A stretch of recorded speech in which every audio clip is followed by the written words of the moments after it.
One of my favourite teams to watch in the history of competitive League of Legends and to follow along the career of was the classic Moscow 5 slash Gambit lineup. So it was Darian, Diamondprox, Alexich, Genja, Gosu Pepper slash Edward. So these were the five players, and it's not just that they were fun to watch, or it's not just that they were the best at one point. It's everything rolled into one. And so I'm going to kind of break down and unravel a bit of what to me made them like a magical, a very special lineup. So starting just as a team overview, when I came into League of Legends was actually during season 2, and so I saw a little bit of it. I wasn't really following it that closely during like the IEMs that they first came along. IEM Kiev, IEM Hanover, technically it was called IEM World Championship, and so I knew a little bit of them. And then when I got into the game towards the end of the year, early next year, I went back and I watched all the games, and this was their era. This was when they had the most vitality, the most force, the most impact on the game, and they were the best team in the world for like the majority of 2012, the majority of season 2, and then they were still an elite level team even beyond that, going into sort of up to about the middle of season 3. Well, first of all, there you go. There's one reason to draw you in. They were dominating. They weren't just the best, they were dominating. Like, when I first saw them at those first IEMs, they were like getting wins in 20 minutes.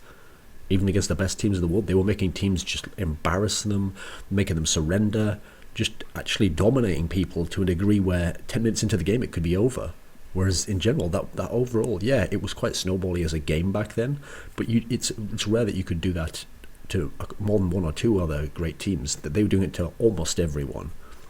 Secondly, you didn't have to see it as much back then, but they could always come back into a game. I mean, obviously the famous CLG U1 where they were like, well, that's the other way around actually, but obviously you think of all those games where even if a team did get a lead on them, so there was the first, I think it was the second game against CLG, the North American one, yeah, that's the one I'm thinking of, in the semi-final of IM 6 World Championship, Hanover in 2012, was the one where CLG had this lead, they consistently had this lead, but then Gambit made this nice comeback, made 2 or 3 key plays, and they got back in the game and were able to win the game.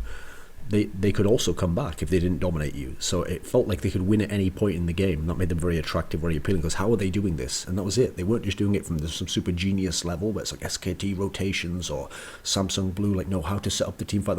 They're not entirely conscious like that. That's what made it so attractive. There was this intuitive quality to their play. In terms of the individuals in the team, they all seemed to embrace the individual matchup. They all seemed to embrace taking their lane battle head on. They weren't the guys where, even if they had to pick a weird champion, they weren't the ones who were like, oh, well, this doesn't count what happens in the lane here because I just picked this for the comp player. No, they were like, fuck it. Whatever this is, I'm taking this battle on an individual level as well, because that was their personality. And likewise, their personality, they were probably the only Western team I've seen who really did have the balls to play versus anyone. Now listen, all the other teams had greatness to them as well. Like CLGU had this great style where they had this confidence that, listen, our style can work versus anyone, even the best Koreans, even like Chinese teams, it can work. And they had a degree of confidence. But I don't think anyone's ever had that inner, almost unshakable confidence that Gambit and M5 had with this lineup, where it's like they didn't understand when they were supposed to be behind, when they were supposed to lose, when they were getting beaten by like a world-class player at this position, and the game was supposed to be over, and they would just come back in, or they'd come the next game and they still stomp that team super hard. It's like, don't you know they're the best team in the world? That's the best team in Korea, man. And it's like they were like, no, they're just another team, and we'll beat them the same way we can beat anyone, and we'll impose our will upon them. We won't play their game.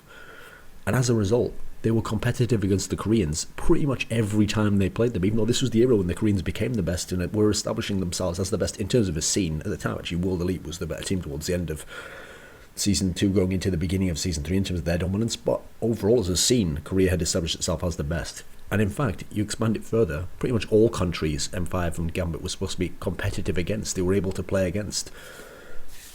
Let's talk a bit about the players in the team here, and then we'll kind of build up the picture of what they were like.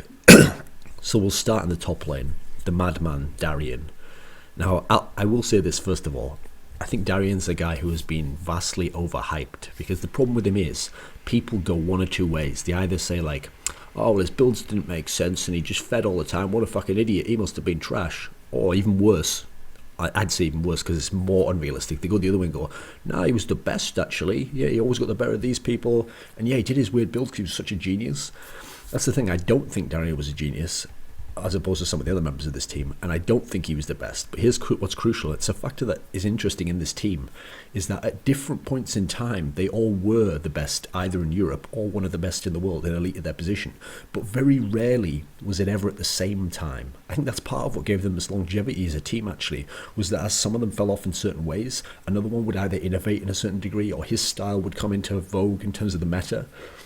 And so it meant that they had different strengths at different points in time, and it was the way that it interacted as a team that managed to keep them at the top or able to always get big wins off people.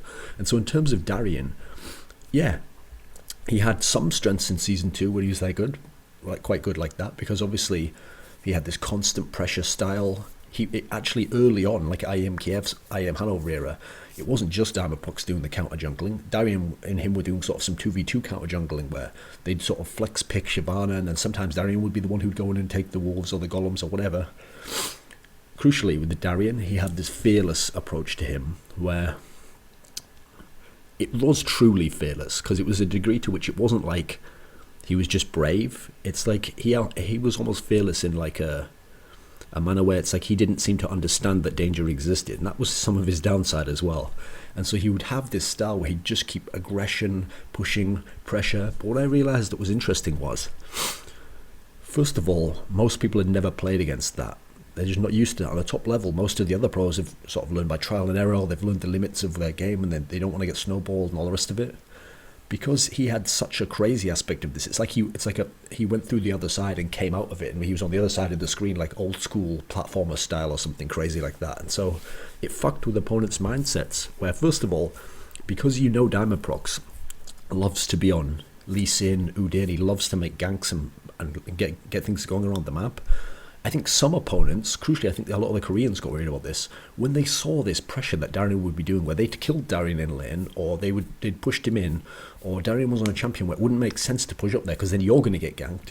When he was doing these weird things, I think some of the other players would actually think to themselves, like, oh, he's trying to bait me in. If I go in for this fight here, like middle of the lane, Diamondprox is just going to come in and kill me. Like, this is a setup. And so they'd play more passively. So Darian would get a benefit out of this when actually it was a bluff. Well, I don't think he was actually bluffing, but it was a bluff in as much as the effect it had on the opponent. In reality, what Darian did was he wanted to have this super insane, always 1v1, super aggression style. My lane is all that matters to me, farming up, getting kills.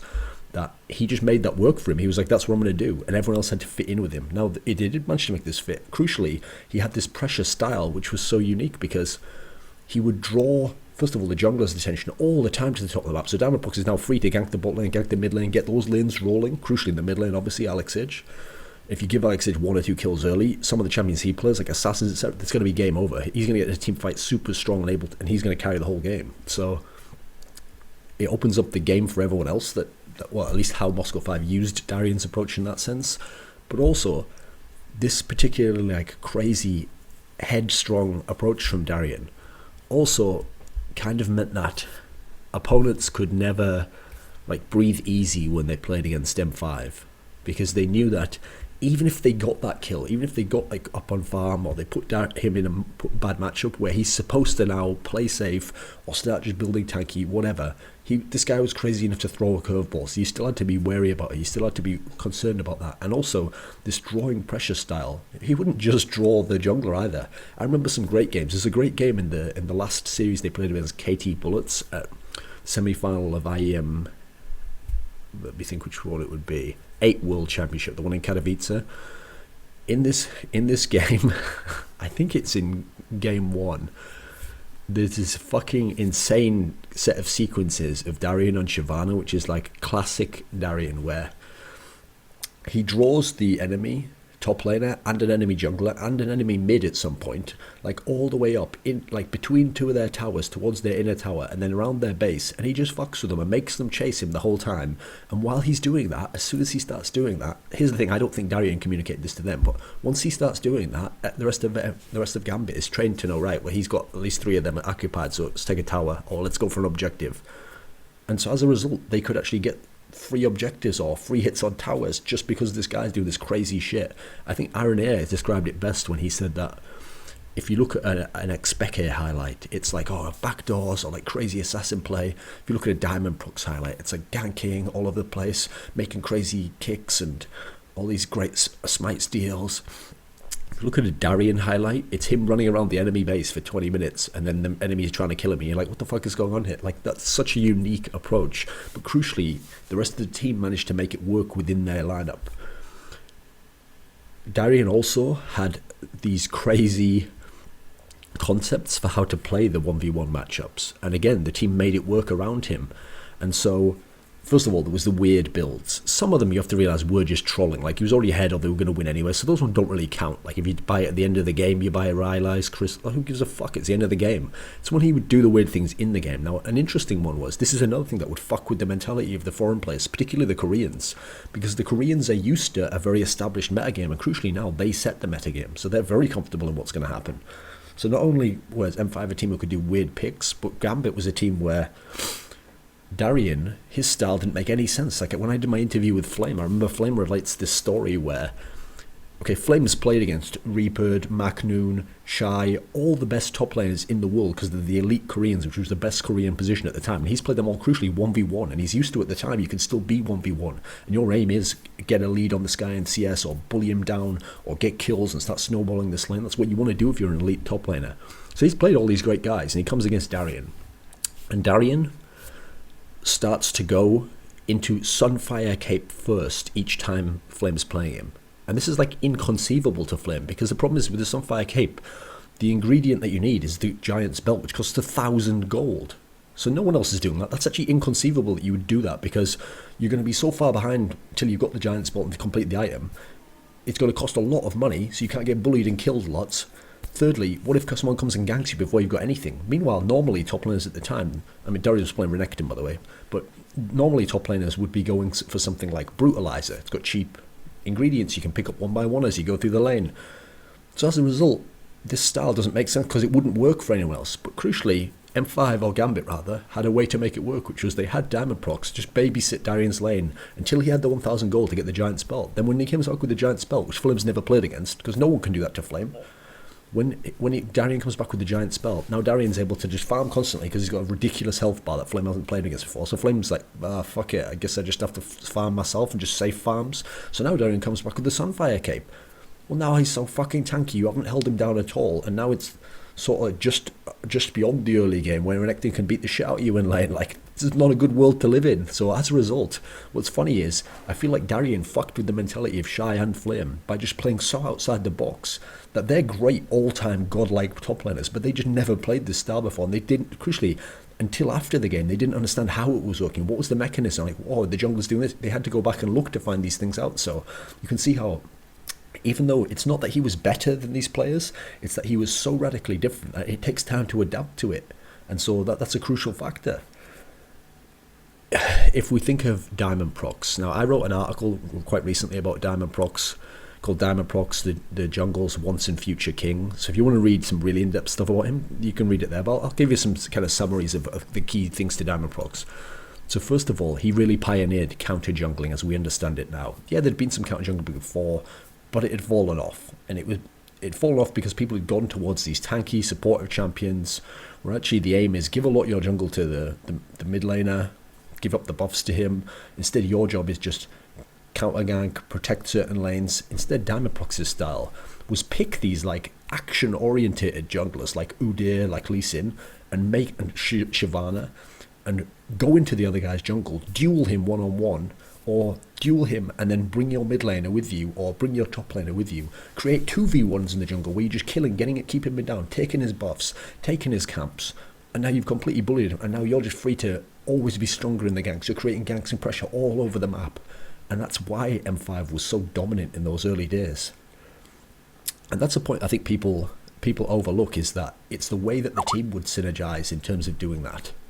Because what they would do was, they would have, if you look at the picks that they would have, first of all, like I mentioned before in the Darian one, Darian would sometimes play Shyvana. That was a flex pick jungle and top for them. So when Darian played Shyvana, sometimes Darian would go do the counter jungle. He would take columns, or he would come in and try and steal the other guy's wraiths if he could really get in on the other mid laner. Meanwhile, Diamondprox could be totally on the other side of the map. So now you've got two people counter jungling. Then you'd have times where Alex Ich would play something like Galio, or he'd play something where he could push the wave up, and he'd push the wave up to the enemy's tower, the enemy mid laner, and now he'd roam off and he'd help Diamondprox either with a fight 2v1 against the other jungler, or just He'd help ensure that that area was safe. And so as a result, Diamondprox could definitely get his counter jungling off or fight the enemy jungler. Meanwhile, the enemy mid laner has a choice. Either he leaves to come and help as well, in which case minions are hitting the tower, he's losing creeps, tower's taking damage, or he has to stay and take the wave and leave his jungler 1v2. Well, people hadn't faced this before. People didn't know what to do against this. People didn't have the champion pools to play against this. This style was so counter to what they wanted to do. Obviously, Diamondprox, in terms of just intuition, is one of the all-time greats. I don't think he's quite on the level of Dandy, because Dandy really did just seem to read people's minds. With Diamondprox, I feel like it's more like he imposed himself. He decided where he was going to go and how he was going to set the action. In line with what I said there, because people had never played against it before, they didn't know how to handle it. So it's more like he was the force that brought it to you. And yeah, he did have a skill, especially with Lee Sin, for like knowing how to set up a gank. But it was different from like the genius god tier mind reader on that level. His style was more like he created the style, he set the style, and then you had to play to his music, you had to dance to his music. He was the one who set the tempo of how this game would be played, and you were always reacting to him. That's what made him so strong. And crucially, Diamondprox was the guy early on who was very strong. To me, in the early days, the strongest in their team were Genja, Alexich, and Diamondprox, particularly Diamondprox. And then again, Alexich mostly as well. Those were the two that were the super strong early on, and then later on, others would have their strong periods. So let's talk about Alexich. Obviously for Daren't, I shouldn't forget to mention innovation. Just the number of different picks he had, like the blue pot start Eve. First of all, Eve going into, from AP burst mage Eve, into AD hybrid fighter Eve, and making that work. He recently had Sejuani. You've seen the innovation this guy's capable of. It's incredible. Going to Alexich now. To me, Alexich was like the true star in as much as he was one of the carries who was always the star within the team. He could play. I actually did an article about Alexich as well. It was called Alexich. Actually, I can't remember what it was called. You just have to search like Thorin Alexich on Gamers. It'll be up there somewhere. I think it's called Alexich Model of an Esports Man or something. I think that might be what it's called. So Alexich, first of all, the thing you have to say about Alexich, he could play almost anything.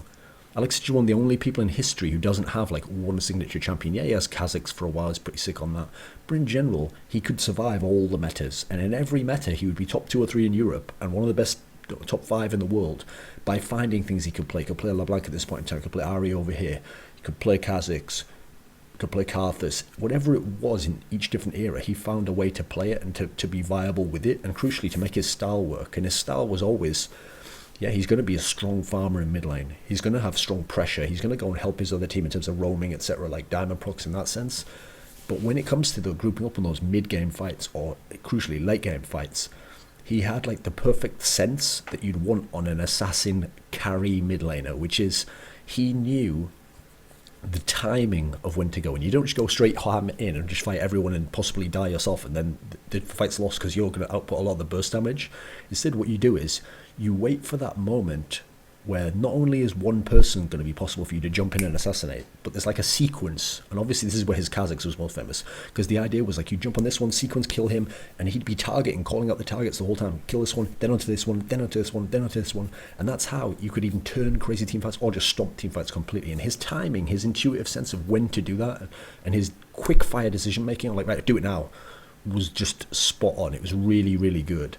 So he was a very strong teamfight presence. He was a strong laner as well. He had a wide champion pool. Also, he had a captain's mentality. In the early days, there's literally these stories where to a degree he taught some of these other guys in the team how to play the game or how to play at the top level. He was the guy who was kind of already there, and then he brought them up to his level to a degree, or helped them out with some aspects. Helped Diamondprox with the counter jungling, helped Gosu Pepper, and in terms of like learning how to play the game better as a guy who'd only just freshly come into the game. He had a great impact in terms of like a captain's mentality in that sense, and also because of his style of play, a very fearless style and a very brazen and like, we're going to win this, we can do this, there's always a solution to the problem. It's like he's a guy who's like a leader that you would follow. It's not like he had to drag you like, I'm the leader, come after me. It's more like he's going to go this way and you're just going to see what it's like, wow, if Alex can do it, if we can do it, we can all do this. Like, you would just naturally follow such like a magnetic personality.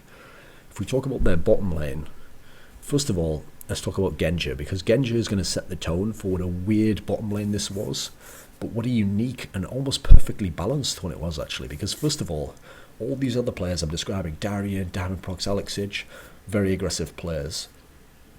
Darian and Diamondprox particularly very aggressive players. Alexic more like in the middle, like he knows when to have aggression, focused, controlled aggression, but still very aggressive when he gets that moment, when the opening, he just seizes it. Genja, total opposite, incredibly safe player, incredibly safe style. Genja's mentality from day one, even in season 2, was, well, I'm an AD carry, my job is to farm, get items, get to the team fight, do as much damage as I can in the team fight without dying, and that's how I help win the game. Now, that might sound like, well, yeah, that's almost a tutorial on how to play AD carry, right? No. In Season 2, AD carries were super strong. And so as a result, if you were people like Wei Zhao, Double Lift, these sorts of prey, you wanted to create bully lanes where you beat the shit out of the other laner, you got super snowballed ahead in your lane, then you went to the team fight where you were now uber powerful, and now you pretty much 1v5 the enemy team if you have enough peel for you. Genja's mentality was totally different. Instead, his approach was exactly what I said there. Yeah, and then my job is damage I'm not a carry necessarily, I'm just the damage dealer, so I play safe, so I always get to a team fight with the items. Items to be useful at least. Might not be ahead in items, might not be ahead in farm, but often could be as well, because he was very good at freezing quite early on.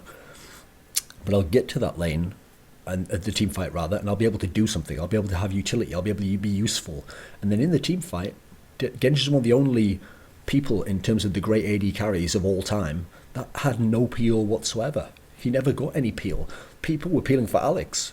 Diamondprox and Darian were aggression, pulling people off Alex, going in there. Gosu Pepper's job was help Alex. Like, he had no peel. So as a result, his style also fit this. Again, I think there's an aspect where other people fit the style around what Genja was already going to do anyway. And so, in terms of that style, it was still very different. But what's crucial is that's also what allowed them some longevity into Season 3. Because in Season 3, AD carries were much weaker. So now you couldn't just rely on snowballing the whole lane, pushing it all through like that. Or even in early Season 4. But as a result, Genja's style actually fit a little bit better here. Now, there were some weird aspects to Genja where, first of all, he would sometimes play too safe. Sometimes it felt like he would never want to trade. But that's actually where I'll describe in a minute with Gosu Pepe, with Edward, why having Edward was a perfect idea as his laning partner. Crucially, in the very early days of Moscow 5, actually Genja was one of the strongest players. He was very strong because of his innovation, and he's very strong with certain picks that would just be weird. I mean, obviously we all remember his Urgot 1v2 against Dignitas. He had his Kennen. This guy had he did the triple Dorans into Wriggles. And famously, he would always buy 1 million Dorans because he just wanted to smash lane. He just wanted to have a strong laning presence. He just wanted the lifesteal. He just had this different mentality to how to play the game. Once you get to talking about Genja and his weird builds, because some of them in the early on were genius and they were mega innovative, some of the weird ones, there even still is a logic to them, bizarrely. I don't necessarily agree with it. Like, it might not be the most efficient, it might not be the optimal play, but there's a logic to it. Like, for example, famously, in this series against KTB, the last one that they played as like their last big LAN together before that LCS split that caused Alex to leave, when they play against KTB in this series, Genja twice goes into Stinger instead of Last Whisper and then starts building to what, and he actually gets the Zephyr on the second game. And obviously everyone in the world's like, you fucking moron, if you had Last Whisper there, you could have killed him, blah, blah, blah, blah, blah.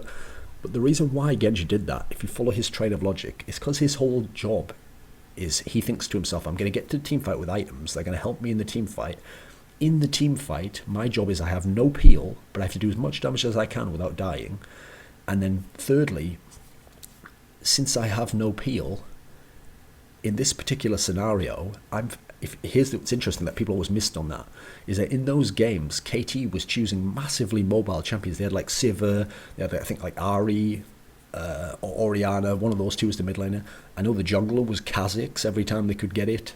So as a result, they had massively mobile champions because KTB's style was like fast rotations that go certain places, like take a Baron, take a Dragon, whatever, push a tower quickly with the Sivir ult.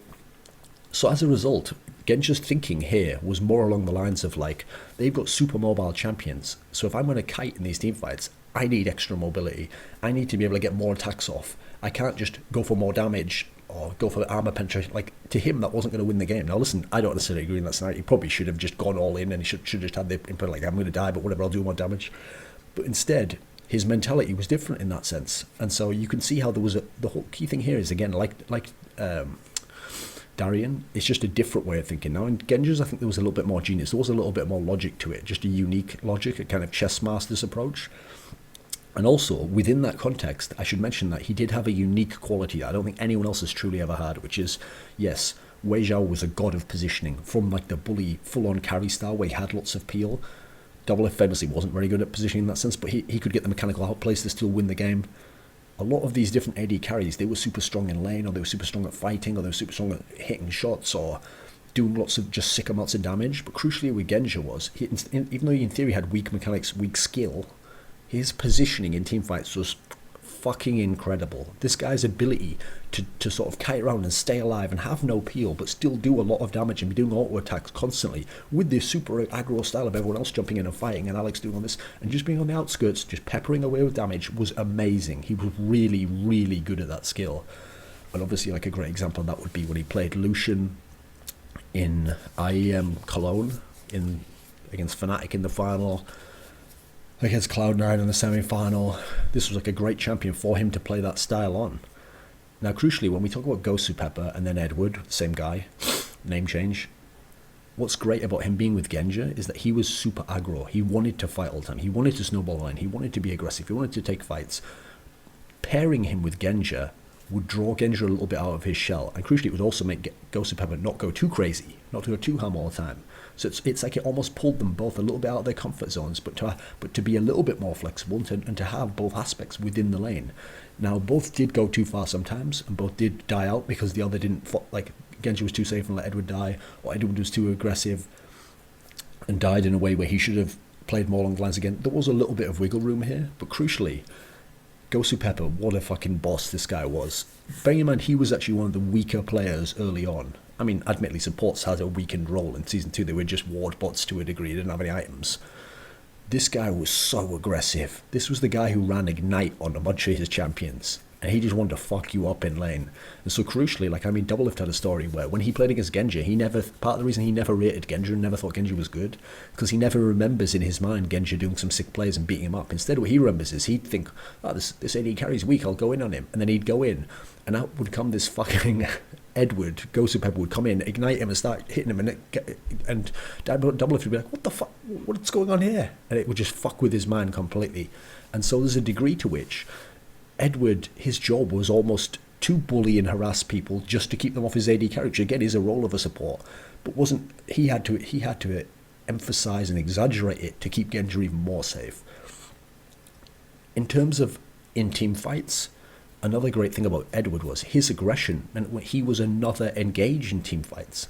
Like, if you remember, towards the end of Season 3, beginning of Season 4, when you had shit like Annie come up and it was overpowered as fuck, obviously his Thresh, he became this engaged support who wanted to go in and get the stun off or get the tibers off or to land the hook. And crucially, it's when Thresh came about and this playmaking potential arrived that Edward got to have his time to shine.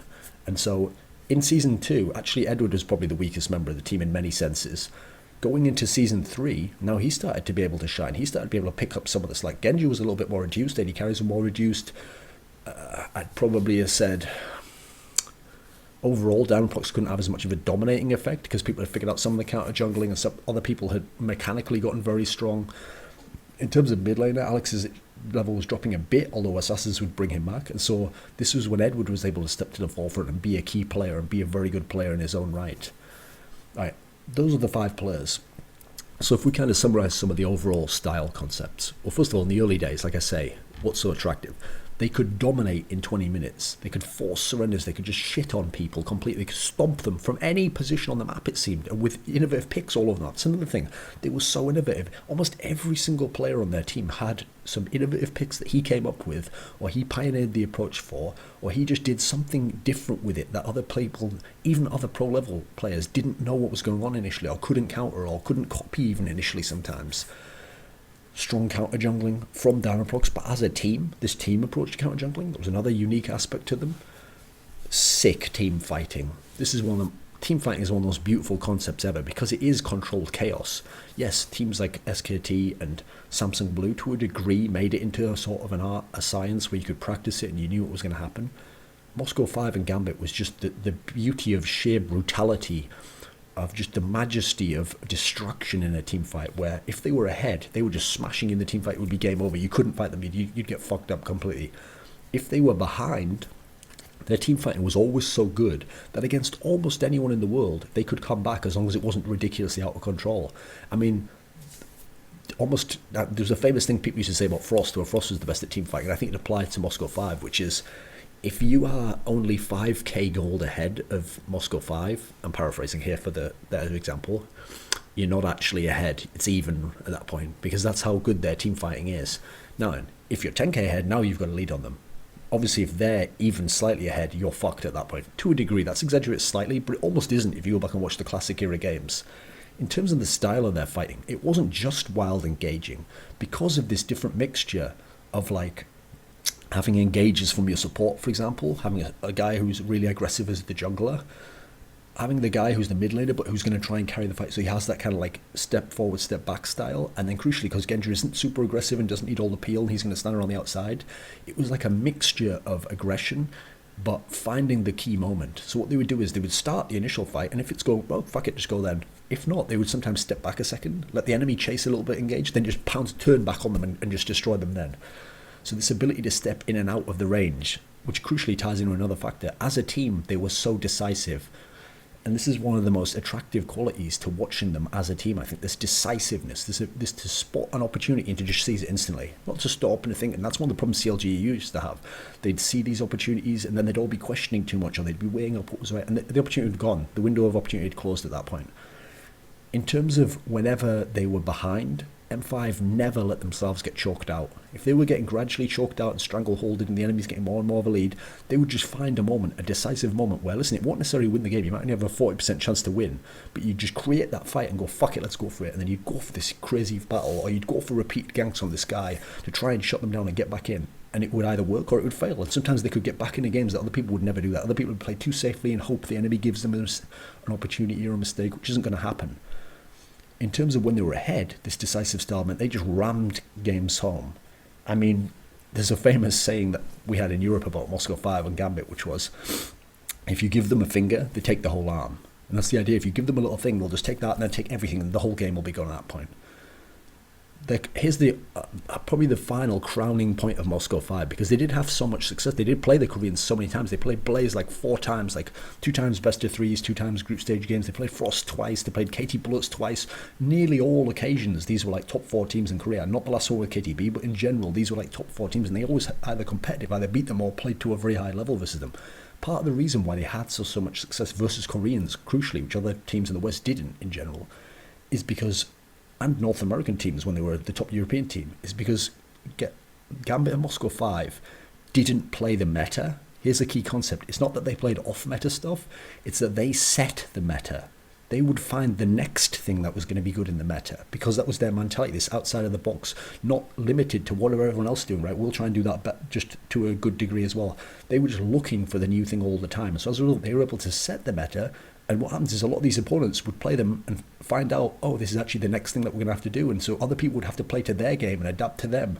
And this is a beautiful quality to have. And so one of the most memorable teams of all time, very exciting to watch, always in a game, dominating or coming from behind, different players with such unique qualities yet fused and synergizing together, and this intuitive quality to the whole thing where if you break it down like this, it sounded like it was designed, but it wasn't. It was just some beautiful, mad coincidence, some happenstance that these players could come together and we could have this incredible team. Moscow 5 Gambit.